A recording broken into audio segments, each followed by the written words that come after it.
was a challenge to try and capture something as iconic as Alcatraz. You know about this. This is arguably the most famous prison in the world, and now you're in it. Just the space, you know, the physicality of it, because it's quite claustrophobic.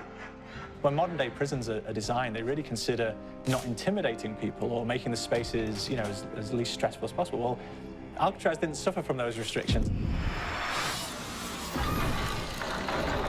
They did the research, they went out, studied Alcatraz, not just from books or internet. They were actually there to feel the environment, so it really sets a mood that gets you a little spooked. Well, we kind of started with the base layout of Alcatraz. The entire island we ended up roughing out in kind of a white box form, and then figuring out what play spaces we wanted to use out of that, what would be the most interesting areas to play in, and the connections between spaces, and spaces that the public doesn't necessarily get to go into. We really did a lot of pushing to really enhance that psychological horror aspect that we're really looking for. And this is a really good opportunity to really tell something special. Like I got stuck right through the gates to hell! This time around, I feel like it's been identified that there are these side missions that you're going to go out and try to accomplish. Al and the rest of the groups put together this escape plan, but the point is to get the parts and assemble this plane so they can get off the island. We did something new for the first time. We have actually contextual music that goes off. So that's a first for zombies. And it's all based around this horror thriller aspect. Every location will have a specific stinger that you hear when you find it, when you discover it, when you start unraveling the story, we start building on the music that you're hearing, and it's really enhancing that experience and going along with it in parallel.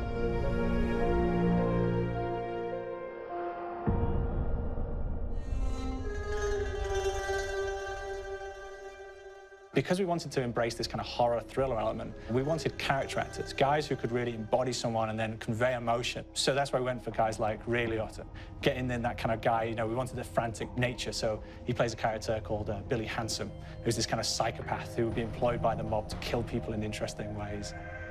Chaz Palminteri, he plays a guy called Sal DeLuca, an old mob boss. Michael Madsen playing Finn O'Leary. He's kind of worked himself from the floor, you know, from the streets. He's got his hands dirty in the blood and the guts a couple of times.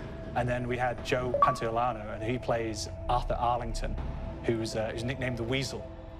Those guys, they bring a quality and a subtlety and timing that you can't really identify or try to recreate. Bring it on! Dirtbags!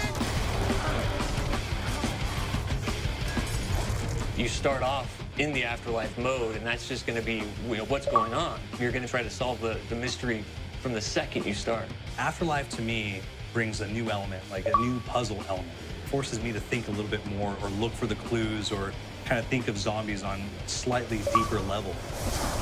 You see clues throughout the map that tell you, ooh, perhaps if I'm in the afterlife, I can interact with this object, or there's some puzzle going on here that I need to be in the afterlife. Back east, I whacked a dirty dentist with one of these. Took forever, too. Alcatraz has a Civil War kind of fort background before it turned into a penitentiary. And so we had this kind of backstory, the idea that the warden would have collected Civil War weaponry. One of them is a blundergat. It's a fictional weapon, but the idea of the combination between a blunderbuss and a Gatling gun. And possibly, there might be a way of upgrading it to a more fantastical weapon that the players may find. You all gotta go sometime? You just went now. There's one main zombie, one big zombie that's going to come through and wreak havoc on your life. He'll lock down the perk machine, he'll close down the box, so you have to pay to get that open again, so you don't want him to interfere with your process. Now's a good time to pick a fight.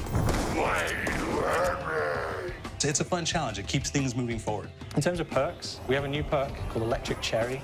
When you reload, it gives a shock around you, which scales over time. Who's asking for it, greaseball? There is so much to experience in this map. Every time I play it, there's a new tactic to take, a new experience, a new objective to go for. But there's also this layer of things that we aren't exactly exposing to the players right off the bat and will need to be discovered. Don't let me go. Is it the calling we hear? We've got the undead in there, we've got these historical elements, and these fantastic actors all seem to be with peace with each other in this kind of same world. So it's magical, and our team is incredibly excited by it. This is the call.